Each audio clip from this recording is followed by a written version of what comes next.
Hello, everybody, and welcome to another episode of Box Office Talk. This is the show where I break down what happened at the box office, see if my predictions for the top 5 are correct, then make predictions for next week's top 5. So let's get right on into it. Last week, I predicted that number 1 would be The Equalizer 2. Number 2 would be Mamma Mia, Here We Go Again. Number 3 would be Hotel Transylvania 3, Summer Vacation. Number 4 would be Unfriended Dark Web. And number 5 would be Ant-Man and the Wasp. And I only got 3 out of 5 of my predictions right for this weekend, which is a little surprising to me. Not entirely surprising. Like, I figured maybe one thing would be wrong, maybe, but there's one movie that I thought for sure would make it into the top 5 that just didn't. So let's go over what happened overall in the top 10. Number 1 was The Equalizer 2, just barely getting into number 1. We'll get into that later. It made $35 million this weekend, and this is on a budget of $62 million. And this is actually a bigger opening than the first Equalizer, only by $1 million. The first Equalizer movie opened with $34 million on an opening weekend. So this actually shows a little bit of an improvement. If Mamma Mia didn't come out, maybe Equalizer 2 would have gotten more people in the seats. I'm not really sure if that would happen, but overall it's still doing better than the first one. Worldwide it is already at 39 million. It's a little slow, but I think that number will especially pick up. It needs to get to about 124 million, and I think with the kind of fan base that it has right now, I think it will definitely be able to do that. Number 2 is Mamma Mia, Here We Go Again, which is 1 million below The Equalizer 2, making 34 million on its opening weekend, which is actually 7 million more than the first Mamma Mia opened on an opening weekend. So once again, Mamma Mia 2 actually did much better than the first one, and maybe if The Equalizer 2 didn't come out, more people would have seen this movie. It's just very weird that The Equalizer 2 and Mamma Mia 2, both sequels that made more money than the first movies did on their opening weekends, and if neither of them came out on the same weekend as each other, maybe they would have made more. That's just very weird to me. Worldwide, it is already at $76 million, and the budget is about 75. It needs to get about 150 to be considered a success, and I think it definitely will be able to do that. Maybe domestically it'll be able to get there, but I think the combined domestic and worldwide will be able to get there the most of all, and that's pretty good for this movie. I've heard surprisingly good things about Mamma Mia, so of course some people will definitely want to see that.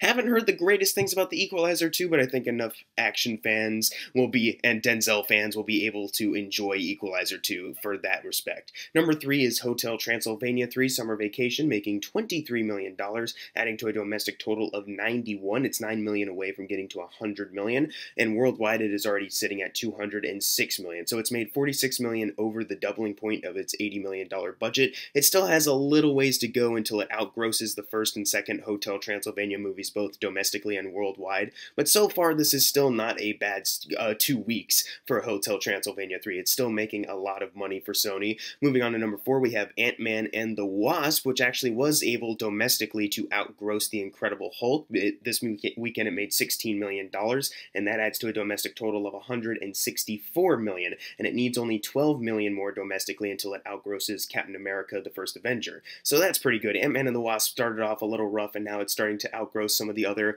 lower tier Marvel movies, so that's fine for it. Worldwide, it is already at $353 million. I think either way you look at this movie, it is a little bit disappointing. It's the biggest disappointment for Marvel this year, I guess, but at least it's still making a lot of money, and it's definitely making a profit for them, no matter what you say. Number 5 is Incredibles 2, making $11.5 million, adding to a domestic total of 557. It needs 43 million more until it gets to 600 domestically, and I think it might have a chance. Like, maybe it can get close. I don't know if it'll definitely get to 600 million, but I think considering the staying power that it's had for so long, maybe there's a chance, but you'd never want to say never in this situation. Worldwide, it is sitting at $940 million, and not only was it able to outgross Coco last weekend, like I mentioned, but it also just entered into the top 3 highest grossing worldwide Pixar films. Number 1 is Toy Story 3, and number 2 is Finding Dory. Both of those made over $1 billion, so Incredibles 2 is actually very close to that. It only needs $60 million more to get to $1 billion worldwide, and I'm not sure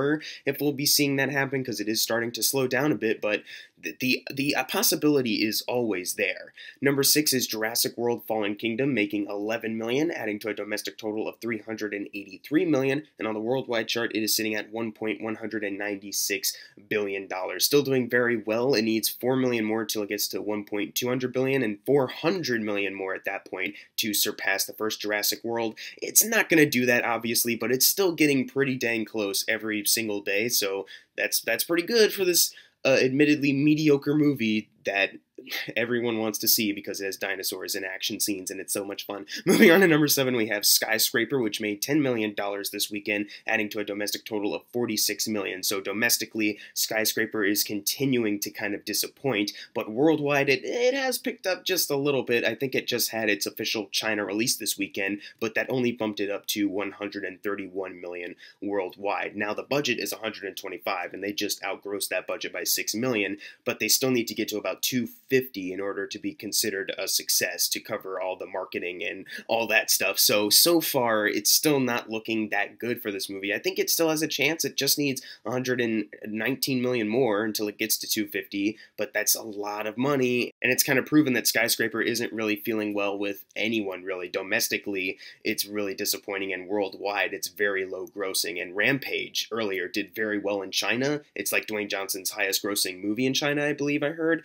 And now this one, it's set in China, and it's not even close. So that must be a huge disappointment for The Rock. And who made this movie? Universal? Warner Brothers? I don't freaking remember. Moving on to number 8, we have The First Purge, which made $4 million, adding to a domestic total of $60 million, and worldwide it is sitting at 96. Domestically, it needs $4 million more till it surpasses the very first Purge from 2013, but worldwide it actually already did that, and it's moving on to surpass the other two Purge sequels. So that's pretty good for The First Purge. I mean, it is the best Purge movie, so it would be really cool to see this one make the most money, but then again, it still sucks. Number 9, we have Unfriended Dark Web, which only made $3 million this weekend, and I predicted this movie to open at number 4 because the first Unfriended movie had like $15 million on its opening weekend. Maybe it's because they didn't have as many theaters opening it, or maybe the multiple different endings kind of turned people off from it. Maybe it's because the trailer for this movie literally came out like last month, and that was like not enough hype for that movie. I'm not really sure what the situation is with this movie, but it still made a lot lower than the first Unfriended.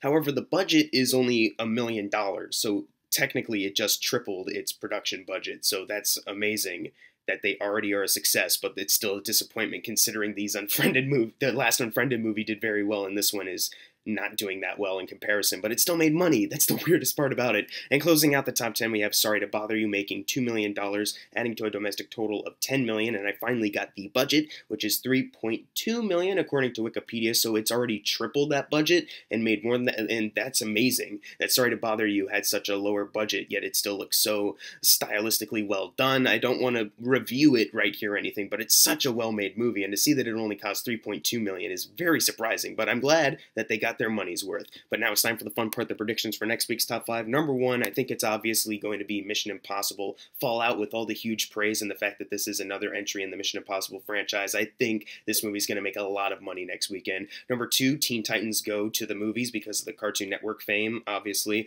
Then number 3, The Equalizer 2. Number 4, Mamma Mia, Here We Go Again. And number 5, Hotel Transylvania 3, Summer Vacation. But what are your predictions for next week's top 5? Leave it in the comments below, and if you got your predictions right for this week, you're going to get a shout out right now. Unless you didn't get it right, then I'm sorry. And as always, thank you guys for watching. Make sure to subscribe. I'm Jackson Fulcher. See you guys next time.